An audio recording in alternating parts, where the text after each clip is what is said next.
Mes bien chers frères,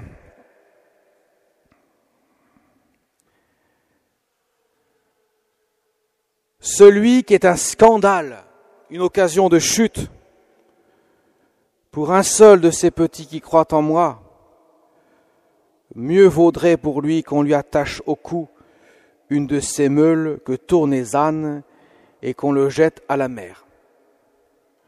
Au moins, on peut dire que Jésus, il ne va pas avec le dos de la cuillère.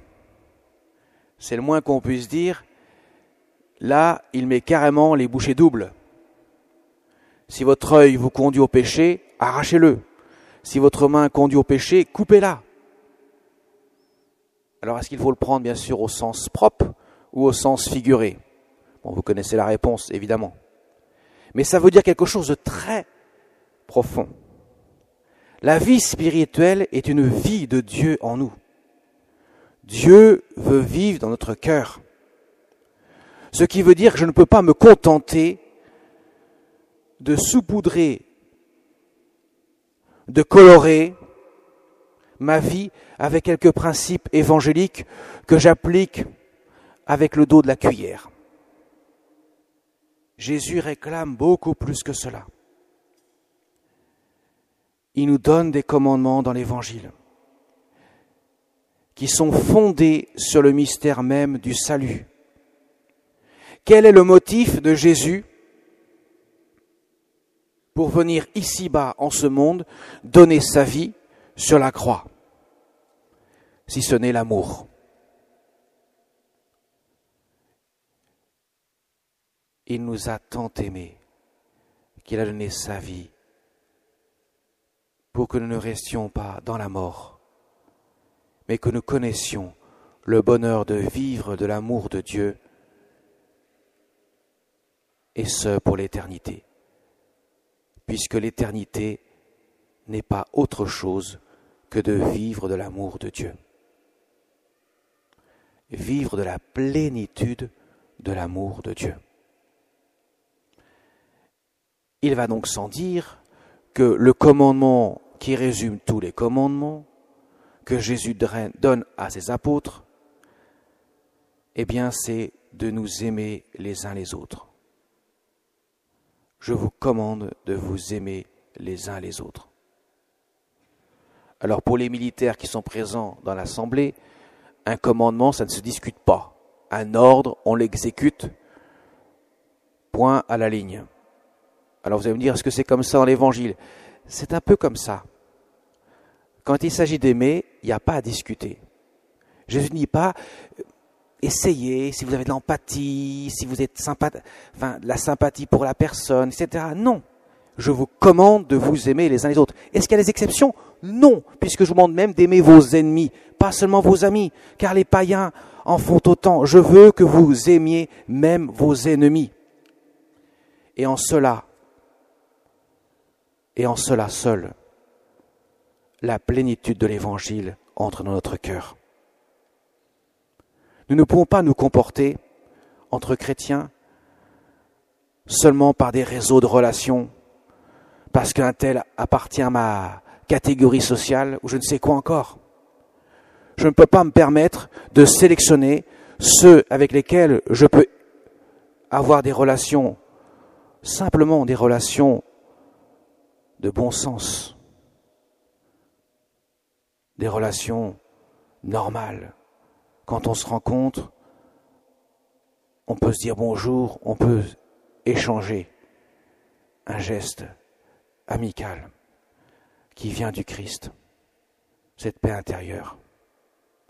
Si Jésus demande d'aimer nos ennemis, à plus forte raison ceux qui ne le sont pas, comment pourrions-nous être indifférents ?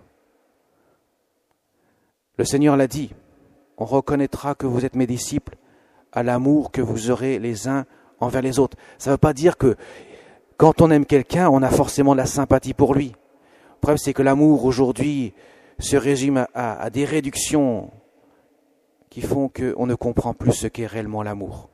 L'amour, avant tout, c'est le bien de l'autre. Je veux le bien de l'autre. Je reconnais l'autre comme quelqu'un d'aimable. Peu importe s'il ne pense pas comme moi. peu importe s'il n'est pas de ma catégorie sociale, peu importe, même s'il me déteste, je dois vouloir le bien pour lui. C'est une exigence. Nous serons jugés non pas sur ce que nous aurons fait de bien ou l'idée que nous aurons défendue, même pour le Christ, si nous n'avons pas mis en œuvre la charité. C'est le cœur de l'Évangile. Saint Jacques nous le montre dans sa lecture, dans ses lettres. Montre-moi ta foi. Ta foi doit être agissante. Si tu crois en moi de manière notionnelle, seulement de type intellectuel, tu crois que j'existe? Oui, mais alors, ça change quoi dans ta vie? Si ça ne change rien, ça veut dire que tu ne crois pas en moi. La foi doit conduire à la charité. Si je crois que le bon Dieu est venu sur la terre, se faire homme, donner sa vie pour moi sur la croix, c'est que je crois aussi que mon voisin, même qui me déteste, lui aussi bénéficie de cet amour-là. Je ne suis pas le seul. Et donc, a fortiori, il faut que j'apprenne à l'aimer comme le Christ l'aime lui-même. Car je ne peux pas dire à quelqu'un, moi je t'aime pas, mais j'aime le bon Dieu. Jésus nous dira, tu es un menteur. Je ne peux pas dire, Seigneur, je t'aime, je crois en toi. Jésus dira, qu'as-tu fait à ton prochain que tu voyais qui vivait avec toi ou qui vivait auprès de toi? L'as-tu aimé? Vous voyez, mes chers amis, c'est ça que Jésus nous reproche dans l'Évangile. Il reproche à ses disciples et à la foule qui vient l'écouter. Il le dit sur un ton de reproche. Si ton œil t'entraîne au péché, arrache-le. Ça veut dire, remets au cœur de ta vie ce qui est essentiel. Canalise en toi les forces obscures, pourrait-on dire, qui te conduisent à un chemin de travers, un chemin qui va à l'encontre de l'enseignement du Christ. Jésus nous montre une multitude de saints dans l'histoire de l'Église qui ont mis dans leur cœur, dans leur vie, la charité chrétienne. Voilà ce que Jésus nous enseigne. Et quand Saint Jacques, dans sa lettre, la seconde lecture, nous avons entendu, il dit « Vous les riches, pleurez, lamentez-vous sur les malheurs qui vous attendent.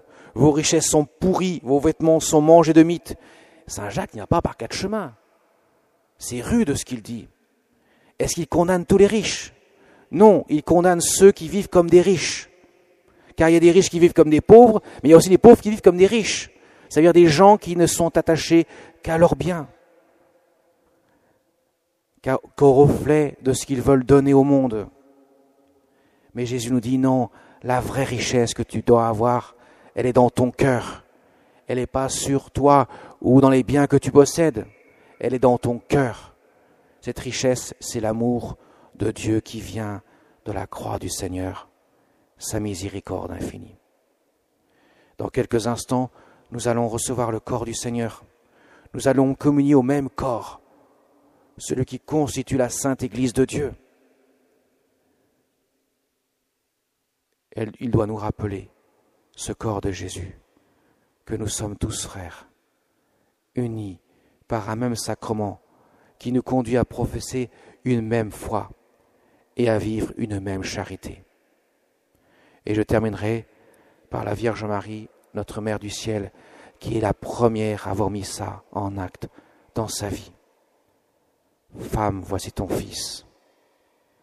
Aime de la mesure que je te donne pour que tu puisses toi aussi vivre cette exigence de l'Évangile. Non seulement je veux que tu les aimes comme un chrétien doit aimer son frère, même son ennemi, mais je veux que tu les aimes comme une mère aime son enfant. Ça veut dire que tu les conduis, tous ces hommes, à moi, à mon cœur sacré, par le cœur immaculé de Marie.